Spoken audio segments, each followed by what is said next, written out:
The Lord Minister even considered the idea of recolonising Zimbabwe. It is tragic to see what is going on. My Lords, I have to be very honest, as I always am upon the dispatch box. That's not an option I've personally considered. To ask Her Majesty's Government what is their response to the reports of violence and intimidation in Zimbabwe. My Lords, we condemn totally the violent behaviour of some protesters, and we are deeply concerned that Zimbabwe's security forces acted completely disproportionately to the response to these protests.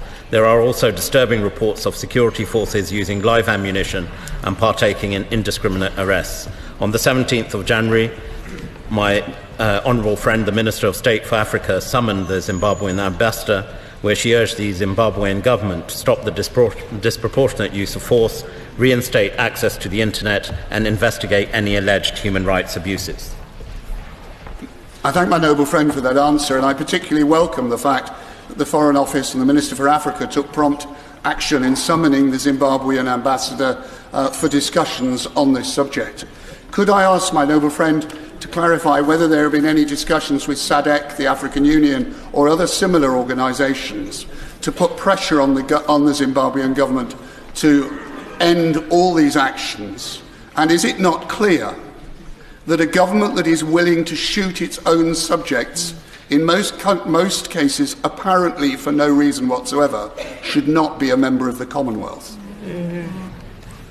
My Lords, may I first assure my noble friend that we are working very closely with international partners. He mentioned SADC, the African Union, and in particular South Africa, to urge the government in Zimbabwe to stop the disproportionate use of force and reinstate the internet, which I understand in part has been reinstated today. In terms of further work in this respect, my honourable friend, the Minister for Africa, will also be attending the EU-AU Ministerial in Brussels today and tomorrow afternoon, and this will be discussing Zimbabwe in particular on the issue of the Commonwealth. As the Minister of Commonwealth, we all subscribe to the values of the Commonwealth, of ensuring a pluralist democracy, of the upholding of human rights, and indeed many saw during the Commonwealth Summit the government's commitment to encourage, amongst other partners, the new Zimbabwe to come forward for membership. Clearly, the events which have unfolded recently put that into question, and of course, it's not a matter for the UK, it's a matter for the Commonwealth as a whole. My Lords, 12 months ago in this chamber, the noble lady Baroness Goldie reported on behalf of the government about the meetings that the noble lords referred to, the EU-AU summit, and outlined a programme of reform as a consequence of the change of government. We've had 12 months of those discussions. What has the government been doing with our partners in Europe and with the African Union to ensure that the programme of reform outlined 12 months ago was maintained? It clearly hasn't been maintained in the last few weeks.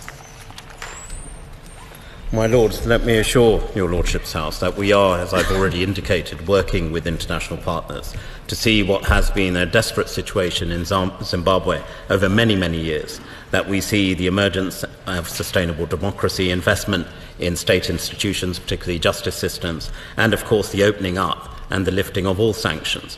However, the conditions on the ground, as has been seen in the most recent events, do not allow for that to happen. We will continue to work with international partners and bilaterally. Indeed, our ambassador, I know, is working very hard on the ground. She's met recently with the leaders of the opposition as well to ensure that we remain a constructive friend to Zimbabwe, but the human rights violations cannot be ignored. Would my noble friend, as British Minister for the Commonwealth, use his considerable influence with the Commonwealth authorities and Secretariat to urge them in turn to point out to the authorities of Zimbabwe that if ever they wish again to rejoin the Commonwealth, as some have aspired to do, and to gain the investment benefits and trade benefits of doing so, they're not going about it at all the right way. Yeah. Let me assure my noble friend, he makes an important point. We will work very closely with the Commonwealth and indeed the Secretary-General of the Commonwealth to ensure that it's made absolutely clear to the government of Zimbabwe they have to respect human rights, they have to uphold the rule of law, and at the moment the situation on the ground is clear. They are doing neither of those things. My Lords, what we're hearing is clearly very shocking and deeply depressing when people had been optimistic as to where Zimbabwe was heading. The EU has condemned this violence and sought an inquiry. It has tended to look to the United Kingdom for a lead on Zimbabwe. Could the Noble Lord, the Minister, say how we're going to coordinate an approach with our EU partners in the future should we leave the EU? And additionally, does he agree that the UK has sufficient information to cut off illicit financial flows to the current leadership and the Zimbabwe military? Is the government going to take action in this area? My Lords, if I take the Noble Lady's second question first, on the issue of sanctions, you'll be aware that there are quite specific targeted sanctions, first and foremost on the previous President Mugabe and his wife and others connected with that administration, including members of the military. On the issue of our partnership with the European Union, as I've already said, my honourable friend, the Minister for Africa, will be meeting today and tomorrow with European colleagues. On the wider question of what happens post-Brexit, let me assure her that as we see other countries, including most notably Germany and Belgium joining the Security Council, I'll be heading to New York, I hope later this week, to extend discussions about how we can work together, Brexit aside, on the importance of having a European view on issues of international importance. Noble Lord the Minister even considered the idea of recolonising Zimbabwe. It is tragic to see what is going on.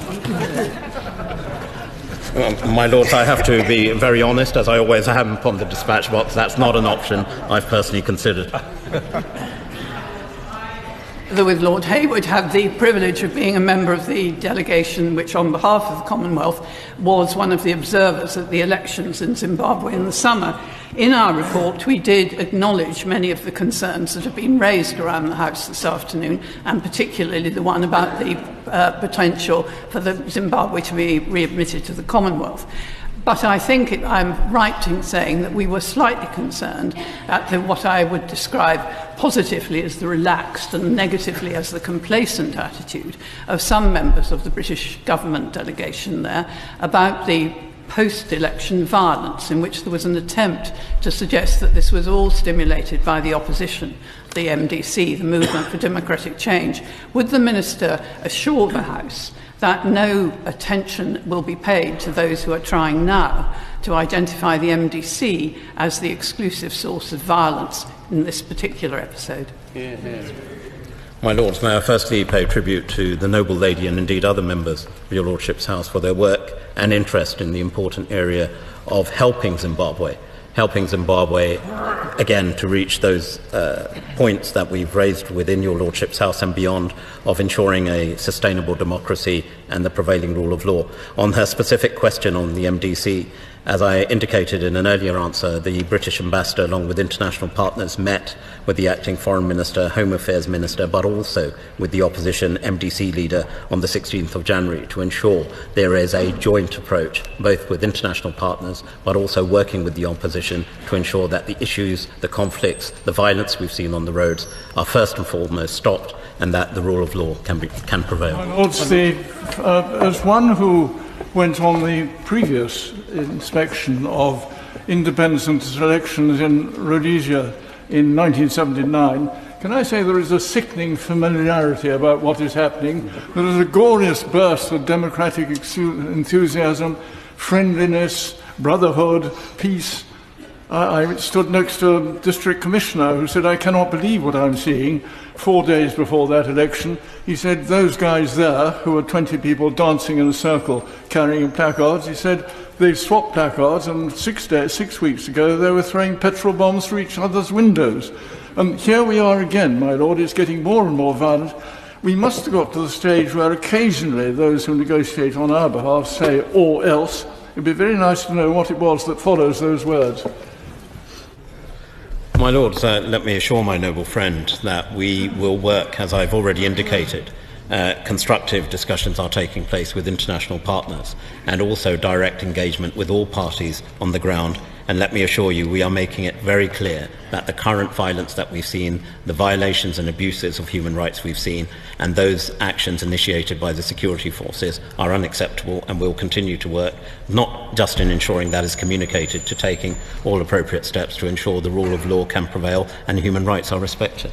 My Lords, would the noble Lord the Minister not agree that the austerity measures taken by the Zimbabwe government to double the price of fuel without consultation of the people was deeply irresponsible?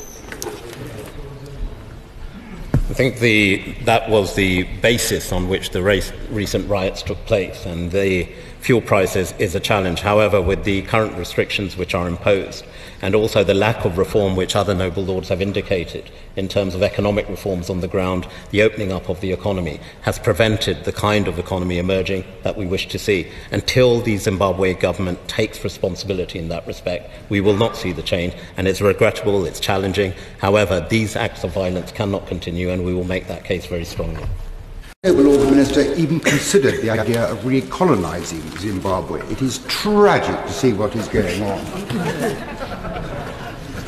My Lords, I have to be very honest, as I always am upon the dispatch box. That's not an option I've personally considered.